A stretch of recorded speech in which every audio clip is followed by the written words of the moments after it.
Hi, everyone. Welcome to our webinar, Using Children's Books to Approach Trauma-Informed Education. I am Katie Potter. I'm the literacy specialist here at Lee & Low Books. And so we can't wait to share all of this information with you. And I'm going to introduce my lovely co-host in a little bit, but there's Andrea Adomako. She is a doctoral student in African American Studies at Northwestern University, and she's also an educator. And we are so excited and thrilled to have her on board with this and to share some of her amazing insights and wisdom about this type of work. I also wanted to let you all know that this webinar is being recorded, and the link, the book list, and the resources will be available to be shared within a week of the webinar. So if you registered, you will get an email within the week with a link to watch the video and then our trauma-informed book list. And then you can always reach out to me for a certificate of completion. So jumping right into our agenda, we will first give you all a brief overview of who we are and what we do. And then we will go into what is trauma-informed education. I think it's important that we're all on the same page in terms of the definitions and terminology that we're going to be using throughout, and just to give you all some consistency. Of course, those terms are subjective, but we just wanted to give everyone kind of a basis for what we're going to be talking about. Then we will launch into the trauma-informed education practices and tips. Andrea is going to talk a little bit about that and how trauma-informed education makes a difference in educators and librarians and children's lives. Then I'll talk a little bit about our trauma-informed diverse reading list that we just launched here at Lee & Low, featuring relevant Lee & Low titles. And then we'll give some examples of our books from here at Lee & Low that approach trauma-informed education. And then we will close out with a question and answer. So I'm Katie. Some of you may have seen me before on other webinars. I am the literacy specialist here at Lee & Low Books. I write and develop the teacher's guides and educator resources that you can see on our website for our books, and I also curate our titles that fit, relevant educational trends. I work with university professors and nonprofit organizations on how to incorporate diverse books into their respective programs. And I also have, I'm a former educator and children's educational researcher, and I have my master's degree in childhood general education in grades 1 through 6 in literacy from Bank Street. And here is my co-host, Andrea Adomako. Hi, everyone. I'm really excited to be here with you all talking about trauma-informed education. As Katie said, my name is Andrea, and I'm a doctoral student in African American Studies at Northwestern University. My research interests focus on narratives of Black girlhood and Black children in young adult literature. And I examine how Black children's literature, both by and about Black girls, is a socio-political tool used to communicate Black girls' ideas around violence and intimacy. As an educator, I've worked with elementary and middle school students, predominantly in New York City. I'm currently based in Chicago, where I do work with some young people and high school students through Chicago Freedom School. Great. Thank you so much, Andrea. So like I said earlier, we're going to go over some basic definitions of associated with trauma and trauma-informed education. So I consulted various organizations during my research for this webinar in order to make sure that I was covering all of the bases for speaking about trauma and making sure that I was well-versed in the type of language that's used around trauma and trauma-informed education. So I consulted the National Childhood Traumatic Stress Network. They define a traumatic event as a frightening, dangerous, or violent event that poses a threat to a child's life. Again, I wanted to note that also there are, trauma is incredibly sensitive topic, and it's manifested in many ways. So I think that's kind of a broad overview term, but we want to present this information to you in a helpful format. And then, but please always let us know if there are other definitions or terms, organizations that you use, and we're happy to share that with our audience. And then there are also adverse childhood experiences. You may have seen this acronym before, ACE, and this term is used to describe all types of neglect, abuse, and other potentially traumatic experiences that happen to children under 18. And that was from the CDC.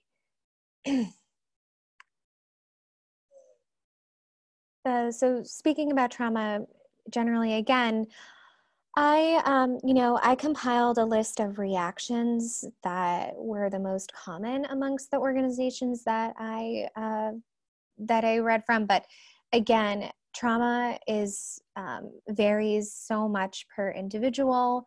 And again, please share out if there are other reactions that you've had or that you've observed before. But I just, these are the ones that I included here today. So we have anger, persistent feelings of sadness and despair, flashbacks and predictable emotions. You could observe physical symptoms such as nausea and headaches, feelings of guilt, shame, feelings of isolation and hopelessness. I also wanted to add, sometimes children may be extremely quiet, that may be out of their norm. And again, I took these from the Center for Treatment of Anxiety and Mood Disorders. So now going into trauma-informed education. Trauma-informed education is really broad, and there isn't a specific or set term that really encapsulates trauma-informed education. But I took this following statement from the nonprofit organization 0 to 3, and they state, assume that all children are affected and need social and emotional learning, instruction, and support. Again, I know assume can be a dangerous term, but I think in this sense and in this context, it means that in general, children need social and emotional learning opportunities, no matter the background that they're from. And this encapsulates that we really need to get to know all of our children that we're working with, whether you're in a family center, you're in a library, or in a classroom. I think this really focuses in on that need. And this, of course, doesn't mean that you need to assume or imply what exact kinds of trauma children have encountered, but to approach your teaching and your work with children with a lens of sensitivity, caring, and really ensuring them that you want to get to know them and be supportive of them. This also means to become educated about the signs that I had mentioned earlier that are signs of trauma in the children that you work with. Again, I have mentioned that I consulted different organizations in the process of researching for this webinar. So I took the most salient organizations that resources that I found to be the most helpful and cohesive in terms of trauma and trauma-informed education. The National Child Traumatic Stress Network, this gives overall definitions about child trauma. Again, they'll give you a list of signs and overall definitions. I think this is great for when you're just, familiarizing yourself with childhood trauma. Greater Good magazine comes from University of California, Berkeley, and they have a shorter article called How to Help a Traumatized Child in the Classroom, and they give you tips and different strategies to use, but in a more condensed format than, these other organizations where they have full websites dedicated to childhood trauma and trauma-informed education. And then you'll find different trauma programs that you can implement in schools. So there's the National Center on Safe Supportive Learning Environments. They have a trauma-sensitive schools training package. You can find out more about how this would perhaps help with help in your district or an organization that you work with. So that's the National Center on Safe Supportive Learning Environments. And lastly, this resource from Education Law Center, it's called Unlocking the Door to Learning Trauma-Informed Classrooms and Transformational Schools. This was a really helpful document for me. Their resources page listed several different interventions, models, and state-level examples. I found the state-level examples really helpful, especially with Massachusetts, Washington State. They're all doing amazing work in terms of trauma-informed education and creating homeschool models that they're using. So for example, in Washington State, they have, and then again, this Education Law Center breaks that all down. They give you examples of what trauma-informed education looks like as opposed to a traditional approach. In the Washington State Compassionate Schools Initiative, they have a whole protocol about what happens when, for example, when a child acts out or something is happening. They have a check-in, what's going on as opposed to disciplinary action from the outset. It's just helpful to look at how different districts and schools are incorporating these programs. So that's that example. And again, you can take screenshots of these, and then this will all be available. The webinar will be available afterwards, and you can consult these on your own. And now I'm going to turn it over to Andrea, and she's going to take us through the education, trauma-informed education practices and tips. Thanks, Katie. I do want to echo some of Katie's comments around the fact that, trauma-informed education really is a process. And so there isn't a one-size-fits-all approach. Because trauma does not present itself universally, it must be adapted and considered within the context of the communities that we all work in. But it should always be assumed that all children are deserving of emotional support. And so Sean Jidwright, actually, who is a professor of education and Africana studies, discusses in his article, Shifting from Trauma-Informed Care to Healing-Centered Engagement. He talks about how trauma-informed care encourages support and treatment of the whole person, rather than focusing on only treating symptoms or specific behaviors. So we really shouldn't see our students or young people as only their trauma. We should think about them more holistically, right? And so he uses the term healing-centered engagement to expand how we think about responses to trauma and offer this kind of holistic approach. And I think that this is important when we're talking about practices and tips, because we want to approach trauma-informed education from a communal standpoint. So how do we get caregivers and staff and librarians and students all working together to create this kind of supportive environment? And this kind of engagement can have really positive and affirming effects on school culture and climate. So that's really important to keep in mind. So this can start with providing opportunities for staff to get trained. So this includes reaching out to organizations, particularly organizations that work with youth, to provide teachers and resources, teachers with resources to address trauma in the classroom and what that looks like, again, giving that language. I know here in Chicago Freedom School provides trainings and workshops and are always looking for ways to partner with schools and teachers to discuss trauma and healing justice frameworks. So again, get familiar with some of the organizations within your communities, within your cities, and figure out what kind of work they're doing around this and try to see if some trainings are available. And these trainings can also and should, really include conversations around teacher trauma and the emotional work we as educators put in when we're supporting our students. It can be really overwhelming, and so it's important to have as many networks to deal with kind of the personal and professional stress of talking about trauma-informed education. Again, bringing in families and caregivers. So how do we provide resources for families and understanding, again, that our students exist in communities. So it's important that the people in their community also have access to these resources and information. So this could look like a pamphlet that you hand out during parent-teacher conferences. This could be a workshop. You could also invite parents and family and caregivers to some of these trainings that we just talked about. And when thinking about the information that you want to provide, it should be tailored for both adults and children, right? So that we can kind of start to think about trauma-informed education generationally and like all the factors that go into it. But also, again, making sure that everyone is using the same kind of working definitions and language so that it's like reinforced for the students both inside of school and outside of school. And this can really be the beginning of building trusting relationships with caregivers.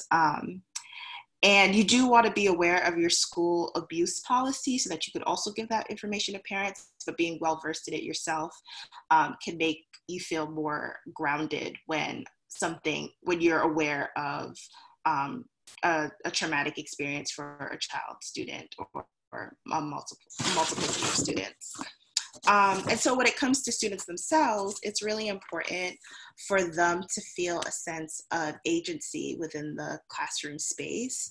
And one way to promote this kind of self-regulation is to have a peace corner.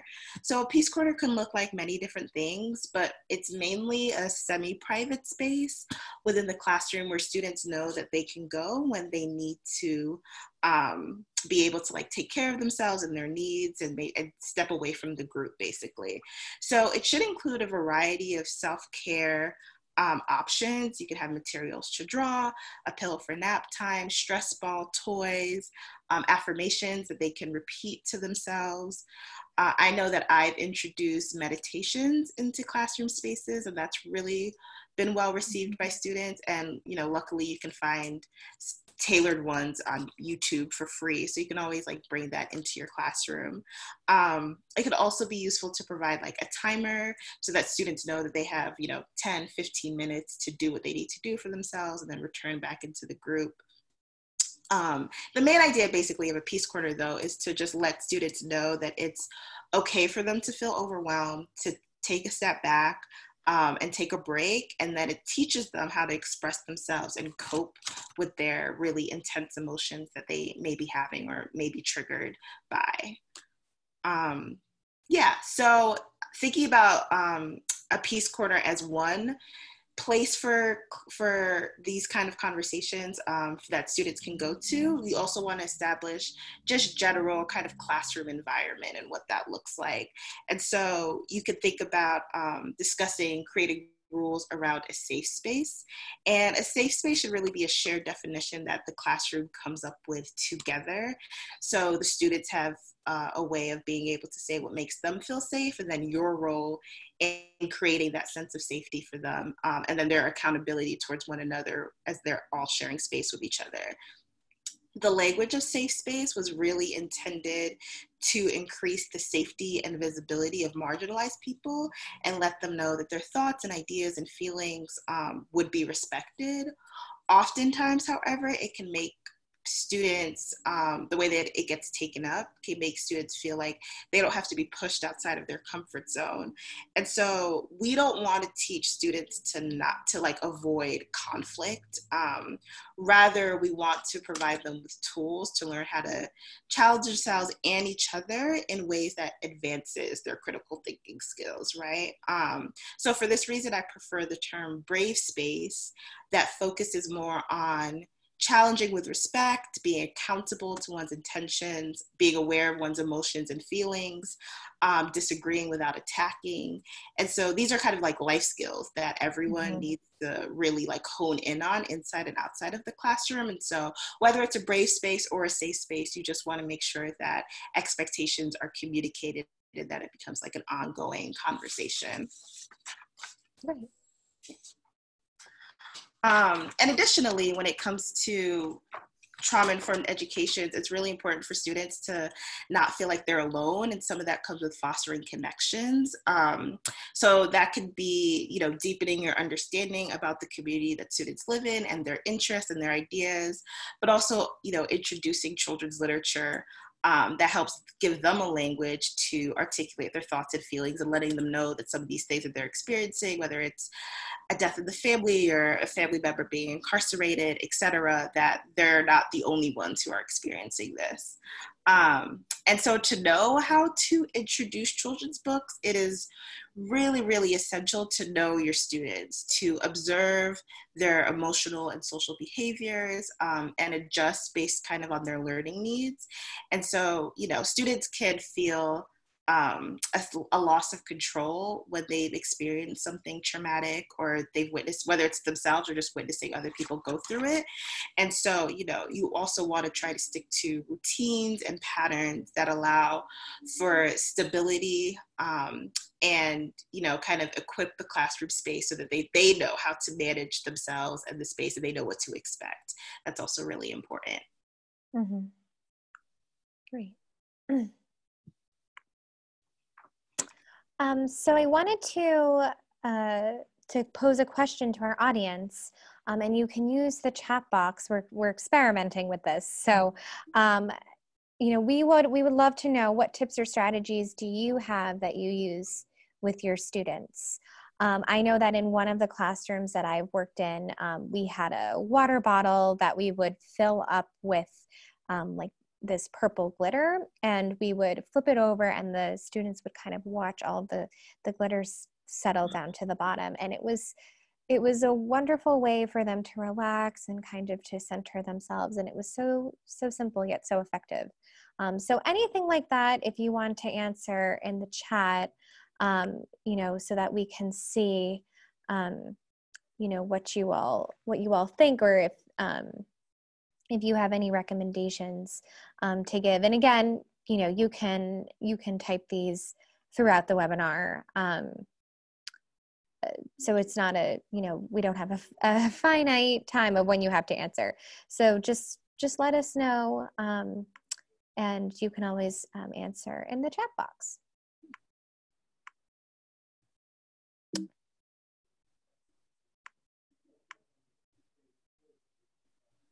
Okay, so this, and I have used this in my work as well. So we have soft music while they're quietly working or doing tests. Oh, this is great. Calm down kits. That's wonderful. A box that you can make with your children to equip them with something that they can see, touch, smell, that's tailored to their needs. I love that. Yeah, and that also caters to different sensory needs. You know, students obviously all have varying you know, varying needs, or what works for them. So those are wonderful. So please continue to add throughout, and you know, squeeze ball. That's great, classic, helpful for all of us. Yeah. And yeah, so continue to add, and then again, like you can copy these, you can write them down in your notes.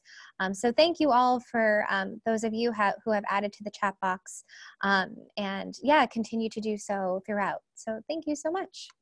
I will say for the SelfCare Kit, that's also something you can play around with. Like, I know at Chicago Freedom School, we have something similar, and it's kind of like a fun. So it'll be like a penny, so you never feel broke, or like a Hershey kiss, so you always have like affection. And oh, that's like, really sweet. Like play around with it too. Yeah. Stress. Oh, yeah. Stress bottles and sensory bags. I think. Yeah. I don't know if we didn't have a technical term for the glitter water bottle, but I think like I would classify that as probably a stress. Oh, a stress bottle. Thank you for letting me know. Attendees can't see the chat box, only the panelists can. Thank you. I did not realize that. So I have said aloud everyone's responses, and I'll continue to check throughout, and I will say them out loud. But for those of you who have added to it, I have said all of your responses. So I'll continue to do so. Thank you. And sorry, go ahead, Andrea. Yeah, great. So how can trauma-informed education make a difference? So again, it is important to remember that all children deserve emotional support. Trauma-informed education really isn't about fixing anything or any person, but rather a way to provide tools that help students calm themselves and express their feelings. So if we're thinking about increasing self-regulation and resiliency and building relationship skills, these are all things that result in improved educational outcomes and behavior. So we as educators cannot continue to kind of ignore the traumatic events that we know are going on with our students or that they're witnessing. It's actually a disservice to them. We have to talk about it, talk about the root causes, if we want to encourage and support our students' overall well-being. So thinking about how to bring that kind of energy and idea into the classroom space every day, and thinking about how students deserve to feel acknowledged and have agency in their decision-making process. It's really essential to give students an outlet to express themselves so that they feel seen and heard. And again, this really can change school culture and climate if this is a consistent, everyday, ongoing conversation. Definitely. Right, so this is the fun part, children's books. So we will get into some specifics a little bit later in thinking about specific children's books, recommendations, and examples. But these are kind of general tips when it comes to using children's books in your trauma-informed educational practices. So I know we've said this a few times, but we can't overemphasize the importance of knowing your students and your classroom dynamics. This will help you be aware of triggers, whether certain books are better read as a class or in group settings. And you also, whether you're a teacher, a librarian, whatever your role is, you want to make sure that you thoroughly read the books beforehand, probably a few times, so that you can plan in advance students' responses and come up with ways to discuss characters' emotions and actions. We already spend a lot of time on our syllabi and lesson planning, but when it comes to using children's literature to address trauma, there's no such thing as being over-prepared. So you just want to familiarize yourself as much as possible, and that can lead to really robust discussions before, during, and after reading. Great. Thank you so much, Andrea, for sharing all of that with us. And I hope you all found those, tips and strategies certainly helpful and applicable in your work. And yes, as I mentioned, I would love to continue this conversation. You can reach out to us after. We're happy to move forward in talking about trauma-informed education and supporting one another, because this type of work is difficult. So now I'm going to talk a little bit about the trauma-informed diverse reading list that we just launched. Some of you may be familiar with some of our other lists, such as the social and emotional learning list. We have a social activism list that we've done webinars on. So part of my role as a literacy specialist is to gauge what's happening in education, educational trends, what educators, librarians, and families are really in need of and need support with. So trauma-informed education has really come up a lot in the past year. So we wanted to cater to your needs and to provide as much resources as we could. So when you see the list, each book has a tag or several tags. So the tags include war and displacement, loss and death, natural disaster, violence, family trauma or separation, poverty, homelessness or economic insecurity, bullying, and illness and mental health.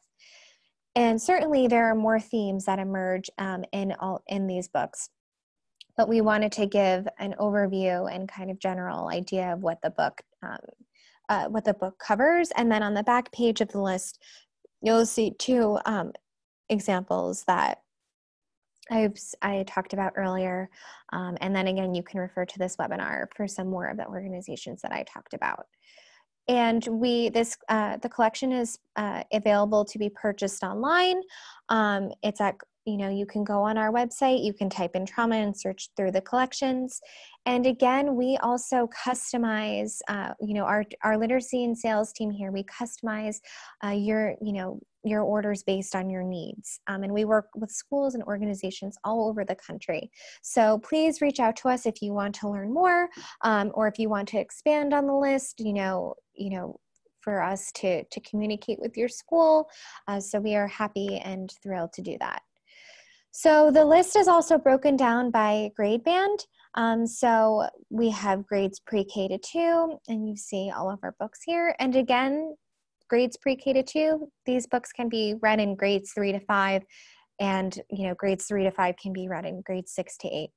Our books cover immense content and really, they're really wonderful teaching tools. So they can be flexible in terms of the grade range, but these are just the suggested ages that we mentioned. Then you can see here grades 3 to 5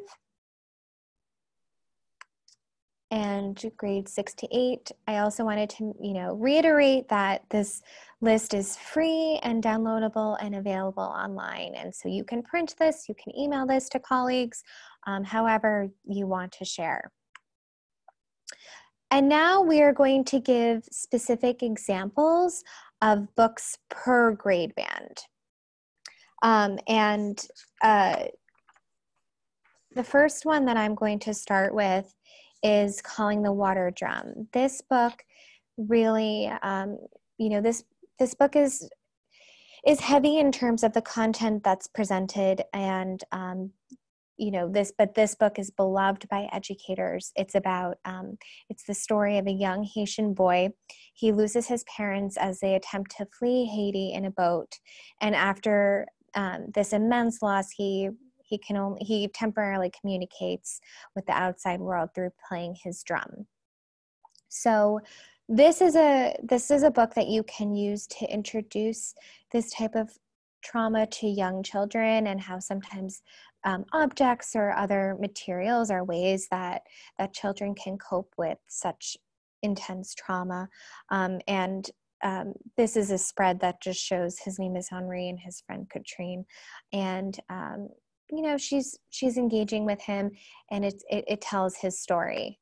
And so you can use this book to really dive into expression of emotions and talking about death and topics such as immigration as well. So we have free teacher's guides for all of our books that you can look at online. That's available. Each book has a teacher's guide on the book page. I'll go into that in a little bit, but these activities that I'm going to mention, I took from all the teacher's guides. So these are two examples. Henri uses his water drum to share his emotions. You can ask students or the children that you work with, do you have an activity or a hobby that you use to express or manage your emotions? How does that help you? How does it compare to Henri's water drum?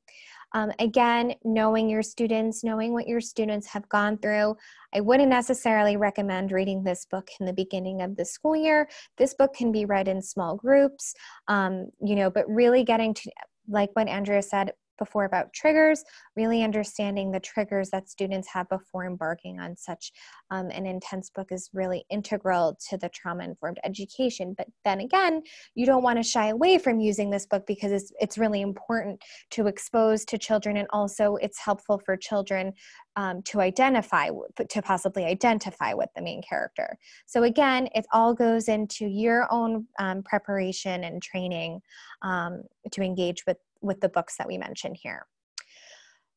So the second activity is talking about when close family members or friends pass away. Henri's parent, witnessed his parents' death, which is incredibly traumatic. And so people thus experience grief differently and react in different ways. And you can have students talk about, what do you do when you cope with or manage your feelings when you're missing someone or feeling sad?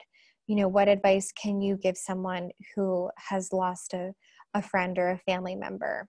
These are conversations that you can have, after reading the book, like I said, in small groups, ways that you can really get children to think about the characters and what they're going through. And then grades 3 to 5, I wanted to introduce what Andrea is going to talk about in a little bit. So we had an incredible book come out Rise, from Caged Bird to Poet of the People, Maya Angelou. And I asked Andrea to help. I write the teacher's guides, but for certain books, we work with, targeted editors, and we really, I consulted Andrea to help me with the Rise teacher's guide, because Andrea is an expert in Maya Angelou, and her background was absolutely perfect for writing this teacher's guide. So she was instrumental in the development and she created this teacher's guide. So she's going to talk a little bit about this book and how to use this book in terms of trauma-informed education. Yeah, so Rise is a really beautiful picture book that gives a snippet of Maya Angelou's life.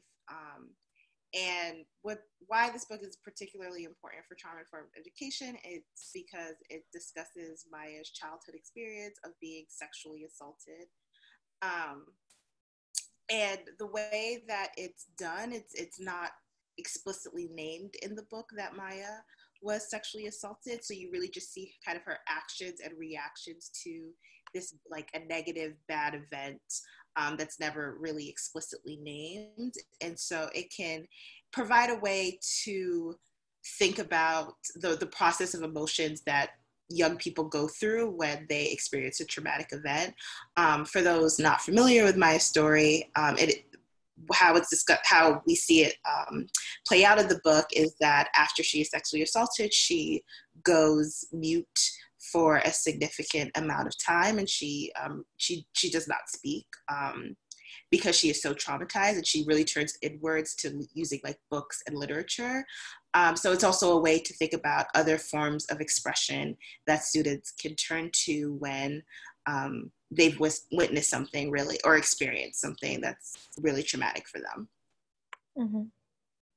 So 2 activities that I came up with in thinking about Rise. One is a little bit of quote analysis, could be really good for ELA. There's a quote from the foreword where it stated, quote, "Courage is the most important of all virtues because without courage, you cannot practice any other value consistently." And so having students identify whether they agree or disagree with the statement and writing about why they take the position. A lot of Rise talks about values that are necessary to kind of overcome obstacles and challenges, things like resiliency, courage, writing, reading, things like that. And so getting students to identify how they feel about certain values and how they use it when they need to overcome or get through a difficult period. For arts and performing arts, you could ask students to write their own poem about a cause they care about or a difficult moment they had to overcome. And you can encourage students to have their poems reflect their personal experiences and or feelings and opinions. I also added having students perform their work. Again, it's kind of about knowing classroom dynamic, what students are comfortable with. If it's really personal, they may not feel like sharing, and that should be, respected, but also an understanding like Maya as a poet and the way that she used her personal experiences to build a career and to write poetry, and like using it as an inspiration can kind of motivate students as well. So this book is like just really great in thinking about different forms of self-expression. And yeah. Thanks, Andrea. I had 2 comments that came up in the chat box about middle and high school librarians and teachers. So this book can certainly be used in middle and high school, even though it's a picture book. I think this would be wonderful to show to students, and especially tie it to Maya's, her works of poetry. You can read them alongside each other, talk about the different writing styles, etc. And then we're now going to be talking about grades 6 to 8, but I also wanted to mention that our grades 6 to 8 books can definitely be used in high school. The book that I'm going to highlight certainly can be used in high school. It's called Under the Mesquite, and it's from renowned author Guadalupe Garcia McCall. It's a Purple Prey Award winner. It's a novel that's written in verse, and it's about Lupita. She's a budding actor and poet in a close-knit Mexican-American family. and it's about her coming of age during her mother's struggle with illness, and it approaches her adult responsibilities and discussing her mother's illness with her father and her sisters, and she's grappling with high school and with her friends, and so it really tackles a lot of what children go through and when they're in their adolescence and teens, and while her mother is coping with this illness.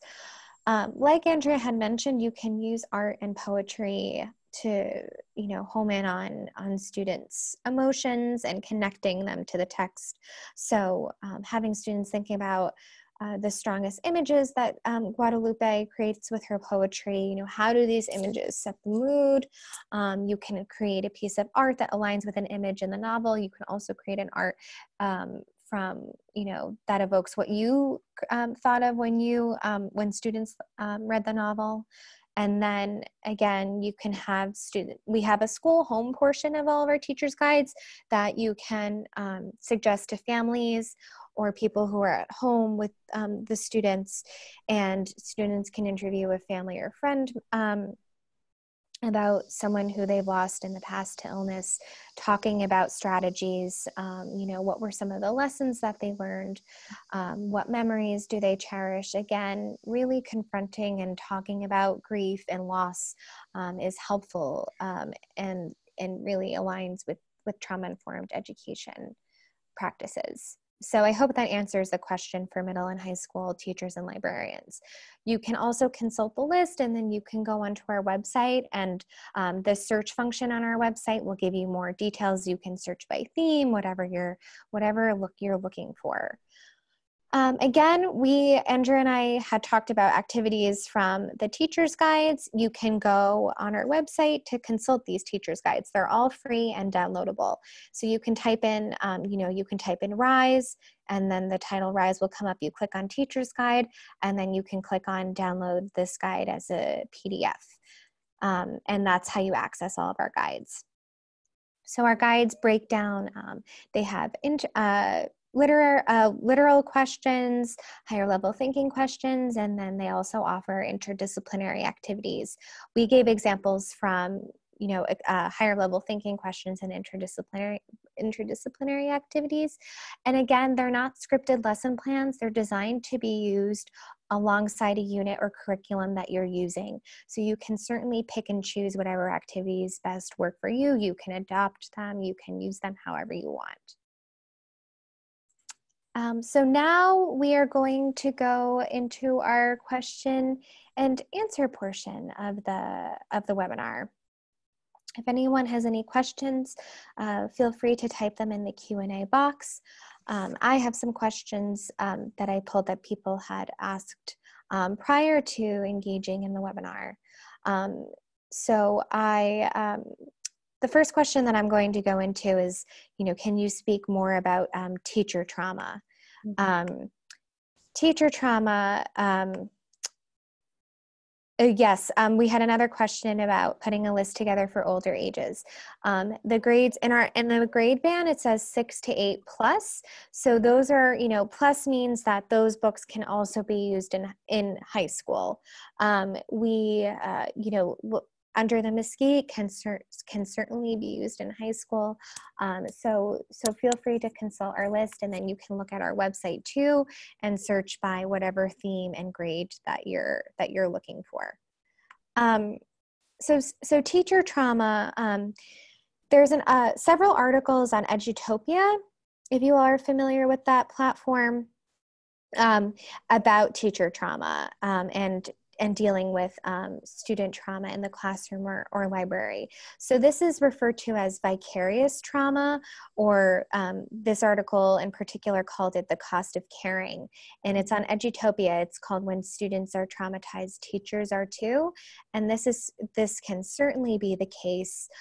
Again, this article offers different strategies like for calming down and for coping, such as visualizing a peaceful place, I found this helpful, and sometimes, you don't always, when it's reactionary, sometimes this always doesn't come to mind, but when we're trying to respond with the opposite action of what you want to do, such as talking quietly, when you want to yell, really trying to exercise control over the situation, counting in your head to 5, little things that you can do to try to cope with the trauma.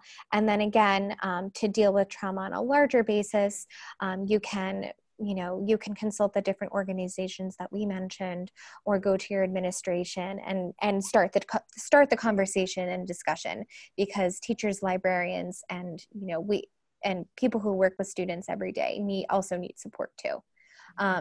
So that's a little bit more about teacher trauma. We had several questions about parents, and I know Andrea had talked about, establishing relationships with parents, but Andrea, if you want to talk more about, how parents fit into this conversation, what conversations might come up, and then parent engagement. Yeah, of course. I also saw in the chat there was a question for me about a website for meditation ideas for younger children. Oh, great. Great.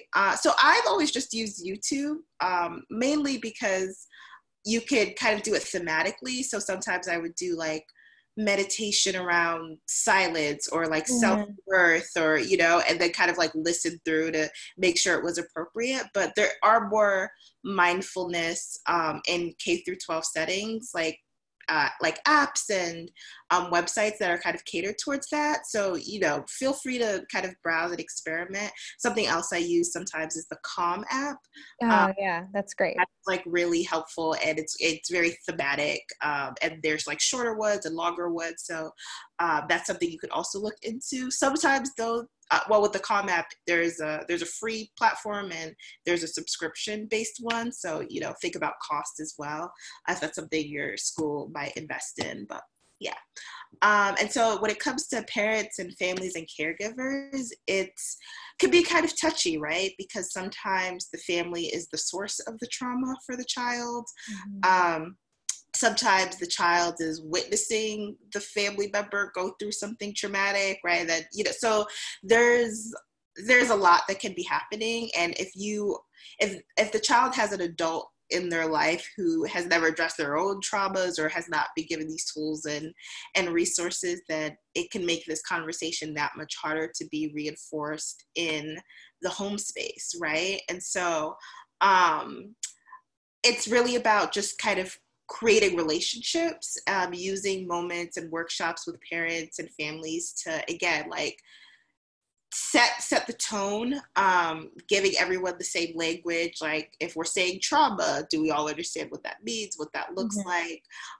Letting parents and families know what children will be discussing and talking about and things like that. And again, I really would encourage schools to invite the parents to the trainings that teachers undergo, if that's a possibility at your school site, because then the onus isn't on you to do all of the work of bringing the parent in. You kind of have a third party who's an expert who can kind of cater the training for both parents and educators. But it's really important to not forget them, because again, we're all in community with one another, right? And the students are in community with their families as much as they're in community with their educators and teachers and counselors and librarians. So don't shy away from bringing families into that conversation, but also recognize that it may be an uphill battle. Yeah. Okay, great. Then we had another question, how can this book list be used? We've talked a little bit about it. People are, some of our participants are asking about books for older readers. This book list can be, again, it's free. You can pass it along to whoever you might think would be relevant. This book list, again, the books can be used in and amongst grade bands. It's flexible. So it's not a hard and fast rule that a grades 3 to 5, a book has to stay in that grade band. So again, these books, since our books are so rich in content, they really scale up well for older readers, especially our picture books. And sometimes our picture books, I love using picture books with older readers because they provide information in a shorter format as opposed to reading a novel. You're able to tackle a theme or a topic that you want to talk about in much less time and in perhaps a group setting that you can get all students involved. So that's a little plug for using picture books with older readers. Again, this is it'll be in a PDF format. If using a picture book with a larger group, would Lilo allow book pages to be shown on a screen? I think if you if you have the book from your library, you can certainly get creative with how you want to display the pages in your classroom. Andrea, this is our last question, and then we're going to close. How do you differentiate between giving a child agency to understand and express their trauma versus working things through with a child that acts out and is disruptive? That's a great question, and I have struggled with that too in the past. I think that's an ongoing struggle as an educator. But if you want to talk a little bit about it. Definitely, and please feel free to chime in. I think oftentimes, more often than not, acting out or being disruptive is when we as educators are seeing the symptom of something, and it's an underlying after effect of something else that's usually going on with the child. However, because we are, responsible to a group of students, and we can't necessarily always find the time to just kind of sit with one student struggle at a time, especially if they're being disruptive in a space, that it does become hard to balance. And I don't know if anyone has figured out the secret sauce of how to do that. I think, though, this is where things like the Peace Corner, or just trying to find ways for that child who may be acting out to remove themselves from the group, so that you as the educator can focus on the group, and then they're kind of occupied or doing something as well. Mm-hmm. And it's really about experimentation, but I do think it's important to always approach it with a kind of gentleness, or giving that student some grace, even if they are acting out, because we don't know what the underlying cause right. is. And I have found what's helpful in the past is acknowledging the behavior and kind of naming the behavior. Like, I see you're doing X, Y, and Z. Let's talk about that. What would help you, I want to try to work together with you on this. Right. And so I think that's a technique that you can also try to use as well. And also, oftentimes students don't know other behaviors, so they go to one that feels the most comfortable, right? Yeah. So introduce other kinds of reactions and forms of expression that are not so disruptive, but it still allows for them to get it out, for them to have an outlet. Right. Yeah. Great. Okay, thank you so much. We thank you all for your engagement throughout. It was wonderful to talk with you all, and thank you for giving such great ideas. And I hope you found this conversation both with us and with our fellow participants helpful in moving forward with learning more about trauma-informed education. So stay tuned for the email with the list and the link to watch the video, and we hope you all have a great evening. Yes, thank you for joining. And thank you again, Andrea, for joining us and for dedicating your time and your expertise to talking with us today. Of course. Thanks, Katie. Thanks. Bye, everyone. All right.